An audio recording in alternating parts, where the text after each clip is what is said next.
good afternoon. My name is Christopher Riano, and I teach constitutional law and government at Columbia University. I'm Andrew Murphy. I teach political science at Rutgers University.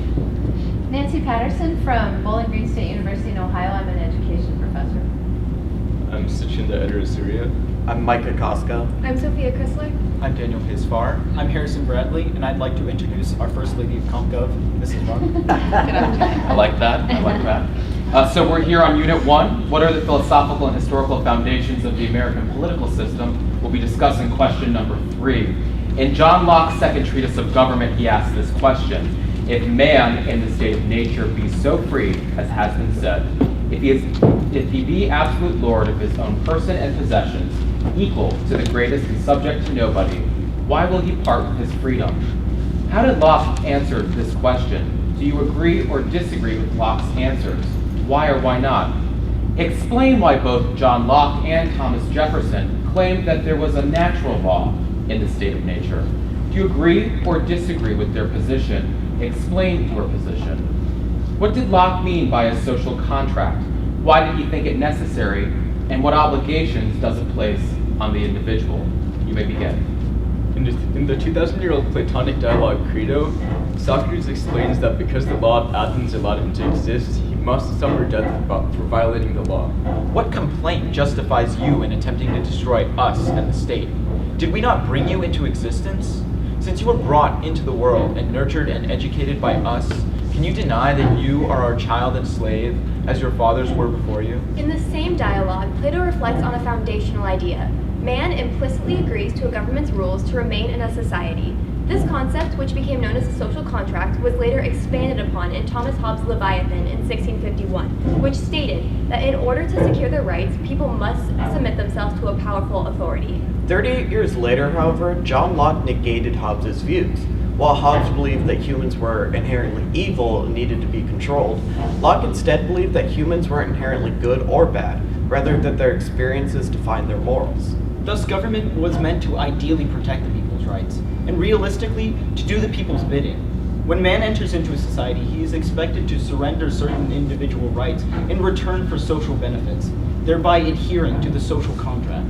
In Chapter 9 of his second treatise on civil government, Locke noted that although man possesses all his rights in the state of nature, the enjoyment of them is very uncertain and constantly exposed to the invasion of others. Because people in the state of nature are insecure in their own rights, Locke believed it was necessary for man to part with some liberties and submit himself to government, stating, The chief end of men's uniting and placing themselves under a government is a preservation of their property. And Locke's ideas on this can be seen in Article 1, Section 8, Clause 1 of our Constitution, which grants Congress the power to levy taxes in exchange for the common defense and general welfare. By entering into the social contract with the federal government, citizens give up some of their estate in exchange for security. But when a government fails to protect the rights of the people, Locke believed it was their natural right to rebel and institute new government, an idea echoed in the Declaration of Independence. To Locke, the violation of one's natural right was a violation of natural law. He believed that natural law describes certain moral truths made apparent through human reason, applicable to all people regardless of where they live or in what condition. And the natural law parallels natural rights. Locke believed that people had the natural right to life, liberty, and the state. Therefore, natural law dictates that one should not kill, enslave, or steal. A century later, Thomas Jefferson elaborated on Locke's ideas, writing in his 1793 work, Opinions on the Treatise with France. The moral duties which exist between individual and individual in the state of nature accompany them into a state of society. However, both Locke and Jefferson's interpretation of a universal natural law is not rational. By definition, law is a man-made construct that varies widely due to differing cultures or situations. For example, while killing is against natural law, Arizona Code Section 13-703 allows for the execution of those convicted of capital homicide. And on a federal level, although the Supreme Court upheld the right to life in the 1972 court case Furman v. Georgia, this by declaring a moratorium on the death penalty, this was overturned in the 1976 case Gregg v. Georgia. Even Locke disregarded his own theory. Despite his position that natural law applied equally to all men, he was a major investor in the Royal African Company, which made enormous profits from enslaving and transporting Africans to the Americas. However, as the 20th century philosopher John Rawls observed, the suppression of liberty is always likely to be irrational.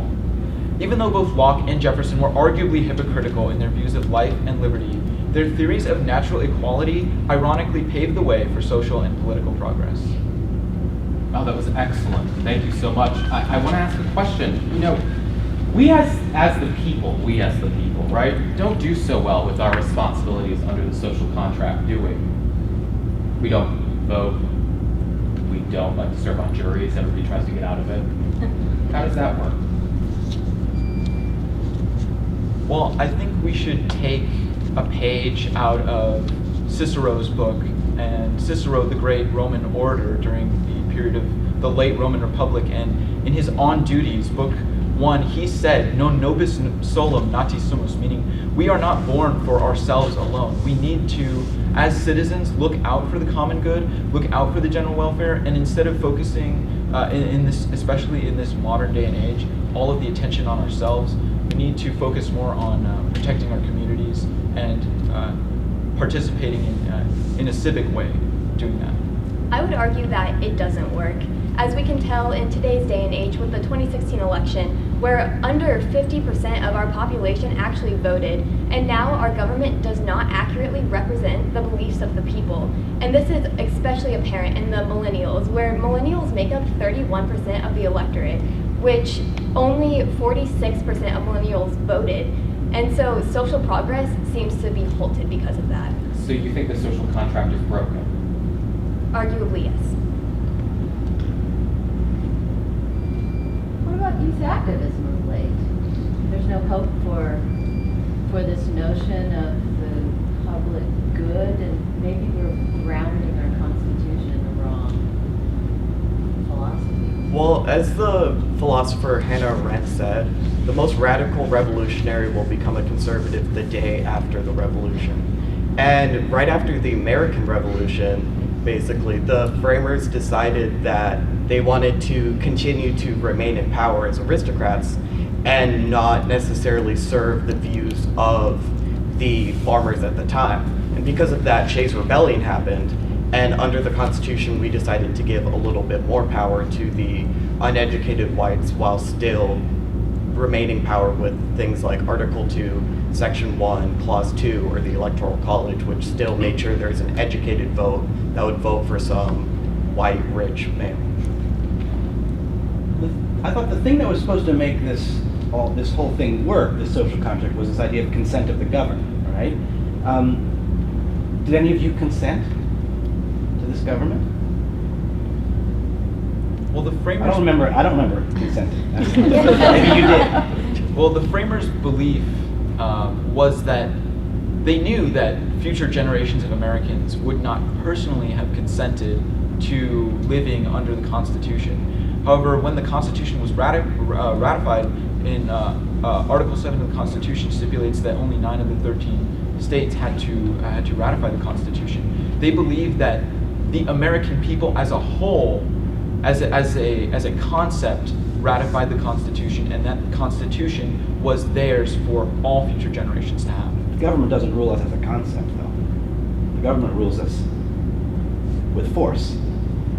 So forget about the framers for a minute. What about any of you? Do you feel like you've consented to the American government? Well, as teenagers, we were born here. We don't really have the opportunity to move or do anything like that, as we're subject to our parents' will along with the government. Not terribly inspiring. But I do feel like as teenagers we can still do a lot for future generations. For example, just by participating in this program alone, all of us in this room have learned a ton about the government and can make future gains to change in the future. So we may have not consented now, but in the future, when we're all able to vote and participate in the government fully, we can make our own government that we consent to. And going off of that, there's actually a push to do this right now in the government, specifically with as a result of the March for Our Lives protest. And the government is proposing a bill to lower voting age to 16 by 2020 to get the ideas of the teenagers into the government, because especially for the gun control, it's the teenagers and the schools leading the protest. And some communities, like certain counties in Minnesota and Michigan specifically, have allowed those even as aged as low as 14 to vote in just local small town elections. So in those small communities that the framers stressed, they could still participate or have their say in their own small communities. However, it's become in federal elections, it's become ever so less democratic. Not only because of low voter turnouts, but it's a sense of apathy or not being able to hear being heard because of not redistricting, and also because of money in politics through lobbying, which was supported in Citizens United v. FEC, in which companies can give practically as much money as they want to support their candidates. So should we just start handing out Cicero, like one of your colleagues may have mentioned? I mean, this is about civic virtue, right? And the continuation of the social contract. One of you mentioned about how, we were born here. Well, at the same time, you enter into contracts all the time. I'm sure each of you is in a contract with Apple when you use your iPhone, right? How do we make this work then? What do we do different going forward? So in our home state of Arizona, actually just 2 years ago, with House Bill 2064, it requires all high schoolers to pass a civics test in order to graduate. And this, although it does not give like a comprehensive education like we receive from participating in this program of how the government works, it gives a basic sort of education to how it works to every high schooler that graduates in Arizona. Excellent work on that.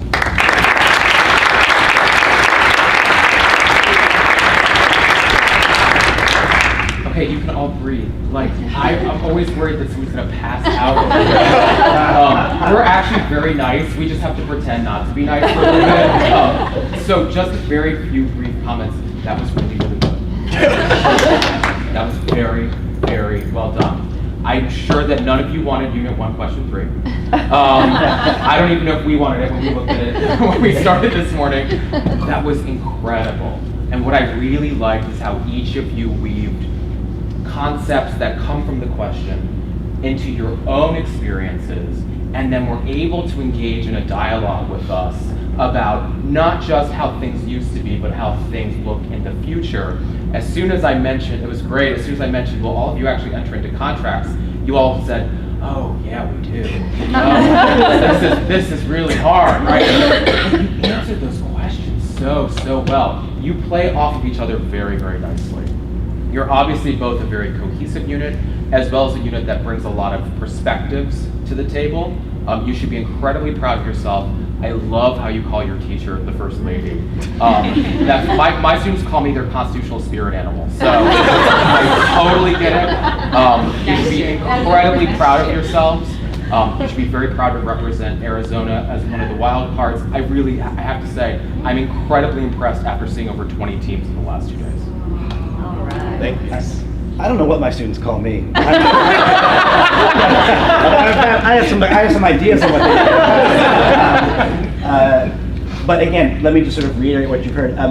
This is difficult stuff. This is like the basic. You go back to the Credo and the idea of future consent. We'll be consenting someday. Like, wow, that's really interesting. Just to sort of reiterate what my colleague just said, Unit 1 is tricky, and this question is really tricky. You got that chunk of Locke, and then you got to do something with it. And so I thought that you really brought everything that we needed onto the table so that we could then sort of get right into the conversation. So thank you, very well done.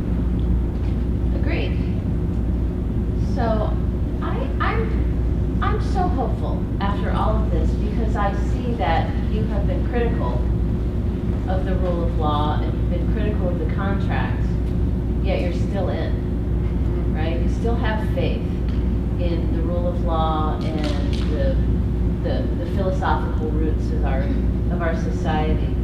So I'm ultimately very much refreshed by listening to your arguments. I think they were very well crafted, and I appreciate that you seem to have an understanding of each other's differences as well. And that is such a great strength. So I think you did a fabulous job in working with your teacher and in your community. Congratulations. Congratulations.